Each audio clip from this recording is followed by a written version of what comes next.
flow fields that have both subsonic and supersonic regions are termed transonic. The transonic regime occurs for Mach numbers between about 0.9 and 1.2. Although most flows within our experience are subsonic, there are important practical cases where M occurs in a flow field. Perhaps the most obvious are supersonic aircraft and transonic flows in aircraft compressors and fans. Yet another flow regime, hypersonic flow, is of interest in missile and re-entry vehicle design. The proposed National Aerospace plane would have cruised at Mach numbers approaching 20. Some important qualitative differences between subsonic and supersonic flows can be deduced from the properties of a simple moving sound source. Consider a point source of sound that emits a pulse every 6 seconds. Each pulse expands outwards from the origination point at the speed of sound c. So, at any instant, the pulse will be a sphere of radius centered at the pulse origination point. We want to investigate what happens if the point source itself is moving. There are 4 possibilities. One is the point source is stationary and shows conditions after 3 seconds.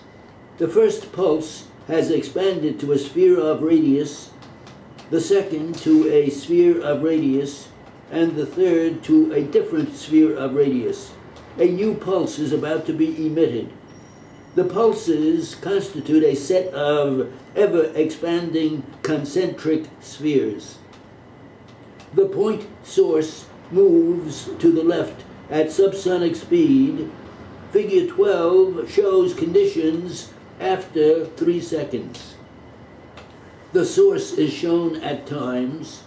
The first pulse was expanded to a sphere of radius centered where the source was originally the second to a sphere of radius, which centered where the source was at the time, and the third to a sphere of radius centered where the source was at the time also. A new pulse is about to be emitted. The pulses again constitute a set of ever-expanding spheres, except now they are not concentric. The pulses are all expanding at constant speed. We make 2 important notes. First, we can see that an observer who is ahead of the source, or whom the source is approaching, will hear the pulses at a higher frequency rate than will an observer who is behind the source. This is the Doppler effect that occurs when a vehicle approaches and passes.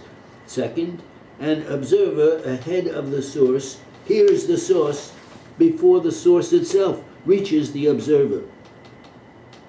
The point source moves to the left at sonic speed.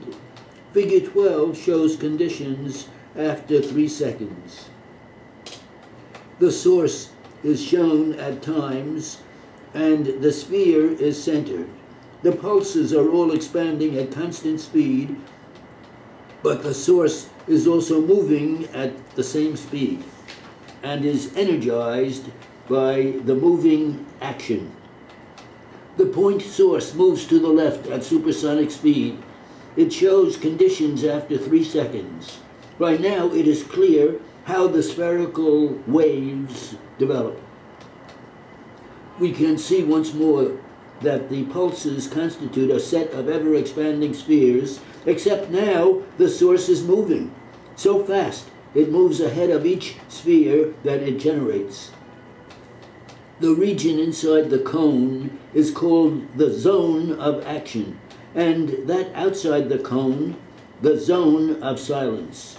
For obvious reasons, as shown in Figure 12, from geometry, we see from Figure 12 that it is this formula.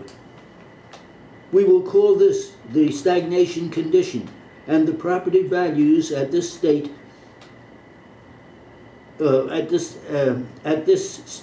the stagnation properties. This process of bringing the fluid to rest is not so straightforward as it seems. For example, do we do so while there is friction, or while the fluid is being heated or cooled, or violently in some other way? The simplest process to use is an isentropic process in which there is no friction, no heat transfer, and no violent events. Hence, the properties we obtain will be the local isentropic stagnation properties. Why local? Because the fluid flow can be any kind of flow, for example, with friction, so it may or may not itself be isentropic.